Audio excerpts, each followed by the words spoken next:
مولا کائنات علی المرتضیٰ شیر خدا کرم اللہ وجہ الکریم سے روایت ہے، آپ فرماتے ہیں کہ میرے آقا نامدار مدینے کے تاجدار دو عالم کے مختار صلی اللہ علیہ وسلم نے ارشاد فرمایا کہ جو مجھ پر درود پڑھنا بھول گیا وہ جنت کا راستہ بھول گیا۔ راوی بھی دیکھیے کون ہے، مولا کائنات علی المرتضیٰ، اور آقا کریم فرما رہے ہیں کہ جو مجھ پر درود پڑھنا بھول گیا وہ جنت کا راستہ بھول گیا۔ تو اگر آپ اور میں چاہتے ہیں کہ جنت کا راستہ یاد رہے تو پھر عبادات کے ساتھ ساتھ، نماز روزہ کے ساتھ ساتھ، حج زکوٰۃ ادا کرنے کے ساتھ ساتھ آقا کریم اور آپ کی آل پر درود پاک پڑھنا ہرگز نہ بھولیں، کیونکہ ہر درد کی دوا ہے۔ صلی علی محمد تعویذ ہر بلا ہے، صلی علی محمد جو درد لا دوا ہو اسے کھول کر پلا دو، کیا نقصہ شفا ہے۔ صلی علی محمد جانے بھی دو ارم کو، رضوان نہ روکو ہم کو، کیونکہ دل پہ ہم نے لکھ لیا ہے۔ صلی علی محمد، صلی علی محمد، درود ان پہ بھیجو، سلام ان پہ بھیجو، درود ان پہ بھیجو، سلام ان پہ بھیجو، خدا کی قسم یہ خدا چاہتا ہے۔ محبت اور عقیدت کے ساتھ بلند آواز سے درود پاک پڑھیں۔ اللہم صلی علی سیدنا و مولانا محمد المعدن الجود والکرم وعلی آلہ و صحبہ و بارک وسلم۔ پیارے بھراؤ، ایک اللہ والے گزرے ہیں جن کا نام تھا حضرت حاتم اسم رحمت اللہ علیہ۔ آپ کے پاس ایک مالدار شخص حاضر ہوا اور عرض کرنے لگا، حضور میں آپ سے محبت کرتا ہوں، میں آپ سے پیار کرتا ہوں اور میں آپ کی دعوت کرنا چاہتا ہوں۔ تو جو اللہ والے ہوتے ہیں نا وہ مالدار لوگوں سے دور ہی رہتے ہیں۔ آپ نے انکار کیا، اس نے پھر اصرار کیا، آپ نے پھر انکار کیا، اس نے پھر اصرار کیا کہ حضور مہربانی فرمائیں، مجھے ٹائم عطا کر دیں، میرے گھر میں جلوہ افروز ہو جائیں، میرے بارے نیارے ہو جائیں گے، میرا دل خوش ہو جائے گا۔ تو آپ نے فرمایا کہ اچھا اگر تو اتنی ضد کرتا ہے، اتنا اصرار کرتا ہے تو چلو فلاں دن میں تیرے گھر آؤں گا، لیکن میرے آنے کی 3 شرطیں ہیں۔ توجہ کیجیے، تمہارے گھر میں آؤں گا، میری 3 شرطیں ہیں، میری 3 باتیں تمہیں ماننی پڑیں گی۔ اس نے کہا حضور 3 باتیں کیا 10 باتیں منوا لیں، لیکن میرے گھر ضرور آ۔ آپ نے فرمایا سنو، جب میں تمہارے گھر آؤں گا، جہاں چاہوں گا وہیں بیٹھوں گا، تم اعتراض نہیں کرو۔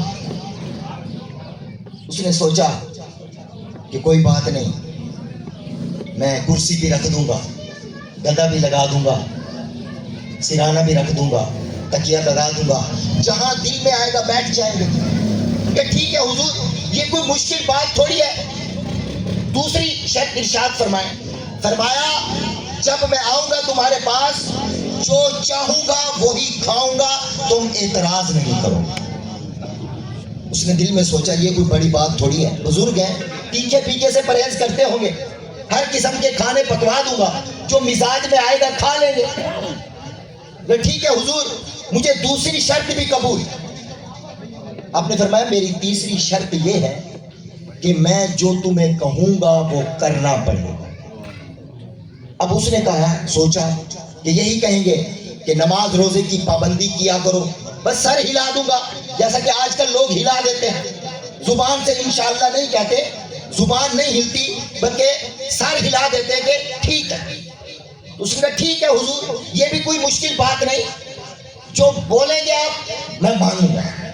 آپ نے فرمایا جاؤ فلاں دن میں تیرے گھر آؤں گا۔ اب وہ بڑا خوش، اس نے جا کر بستی میں یا جہاں رہتا تھا اس نے دعوت دی کہ فلاں دن حضرت حاتم اصم رحمت اللہ تعالی علیہ اللہ کے ولی میرے گھر میں جلوہ گر ہونے والے ہیں، تو تم کو دعوت ہو گئی، تم زیارت کے لیے آنا، بڑی مشکل سے ٹائم دیا ہے۔ اب سب لوگ جمع ہیں، وقت مقررہ پر سب لوگ جمع ہیں، اب انتظار ہو رہی ہے کہ حضرت حاتم اصم کہاں سے تشریف لاتے ہیں، کب تشریف لاتے ہیں۔ تھوڑی دیر گزری، آپ تشریف لے آئے، توجہ ہے نا، سبحان اللہ، سمجھ آ رہی ہے نا، سبحان تشریف اللہ، لائے اور آ کر جہاں لوگوں کی جوتیاں رکھی ہوئی تھی نا، اب یہاں بیٹھی ہے، وہاں پیچھے جوتیاں ہیں، وہاں آ کر بیٹھ گئے۔ اللہ اکبر، میزبان بھاگا، حضور یہ کیا، میں نے تو آپ کے لیے گدا بھی لگایا، تکیہ بھی لگایا، کرسی بھی رکھی، قالین بھی بچھایا، آپ وہاں جلوہ افروز ہو، آپ وہاں تشریف لے چلے، یہ کیا ہے، آپ جوتیوں والی جگہ آ کر بیٹھ گئے۔ فرمایا میں نے تمہیں نہیں بولا تھا، میری پہلی شرط یہی تھی نا کہ میں جہاں چاہوں گا وہیں بیٹھوں گا، تم اعتراض نہیں کرو گے۔ اب میزبان چپ ہو، کیا کر سکتا تھا۔ کھانا تقسیم ہوا، لوگوں نے کھانا کھانا شروع کر دیا، لوگوں نے مرغن کھانوں پر ہاتھ صاف کرنا شروع کر دیے۔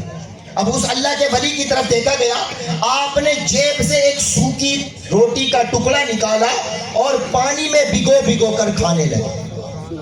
اب میزبان پھر بھاگا، حضور یہ کیا، میں نے تو آپ کے لیے اچھے اچھے کھانے پکوائے، میں نے اچھے اچھے کھانے پکوائے، آپ ہے کہ یہ سوکھی روٹی کھا رہے۔ آپ نے فرمایا کہ میری دوسری شرط یہی تھی، تمہیں پتا نہیں کہ میں جو چاہوں گا وہی کھاؤں گا، تم اعتراض نہیں کرو گے، اب اعتراض کر رہے ہو۔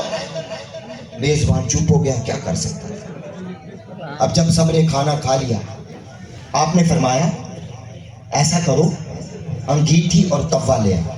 انگیٹھی توا آ گیا، انگیٹھی میں آگ جلائی گئی، توا اوپر رکھا گیا۔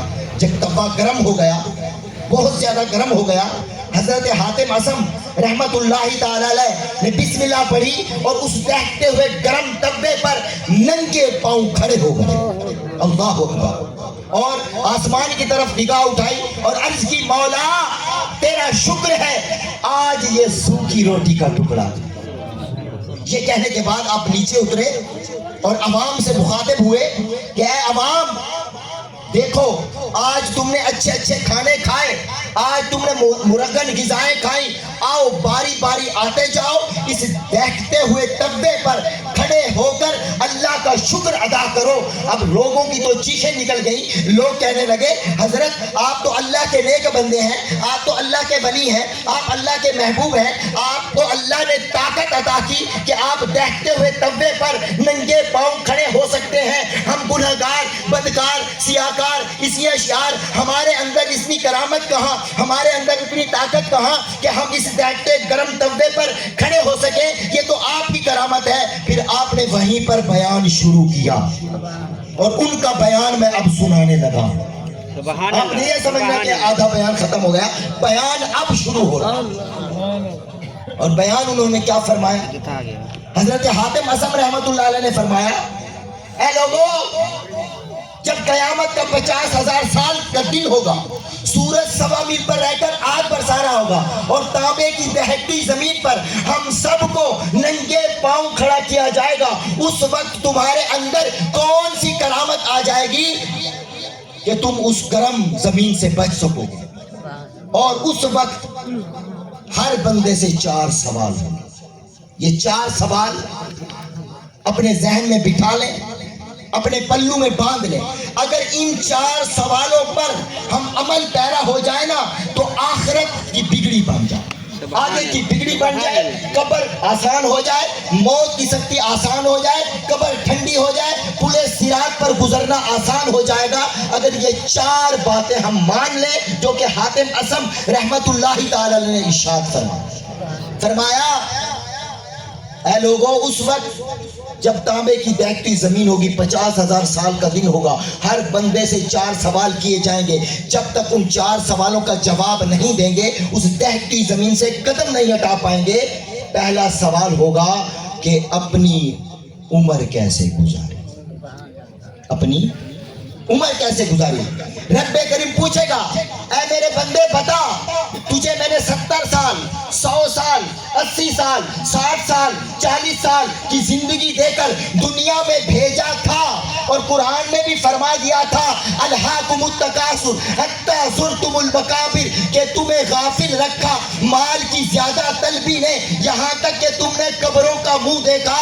اب بتا یہ 40 سال کی زندگی، یہ 50 سال کی زندگی، یہ 60 سال کی زندگی کیا کر کے آیا ہے؟ اے بندے میں نے قرآن میں فرما دیا تھا الذی خلق الموت والحیات لیبلوکم ایکم احسن عملا، اللہ نے فرمایا ہم نے موت اور زندگی اس لیے پیدا کی، اس لیے بنائی کہ تمہیں جانچیں، تمہیں پرکھیں احسن عملا، کون ہے جو اچھے اعمال کر کے میری بارگاہ میں آتا ہے۔ تو بندے بتا تو نے اپنی عمر کیسے گزاری؟ یہ آپ سے بھی سوال ہوگا اور مجھ سے بھی سوال ہوگا، اپنی عمر کن کاموں میں صرف کی۔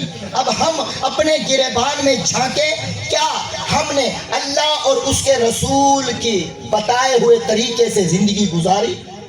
اپنی عمر کہیں ضائع تو نہیں کر دی؟ کہیں تاش کے پتے پھینکتے ہوئے تو عمر نہیں گزار دی؟ کہیں فلمی ڈرامے دیکھتے ہوئے عمر تو نہیں گزار رہے؟ کہیں نمازیں قضا کر کے عمر تو نہیں گزار رہے؟ کہیں دھوکہ بازی دے کر لوگوں کو لوٹ مار کر کے عمر تو نہیں گزارے؟ کہیں دغا بازی کر کے عمر تو نہیں گزارے؟ اس وقت عمر کے بارے میں سوال ہوگا کہ اپنی زندگی کیسے گزاری بتا۔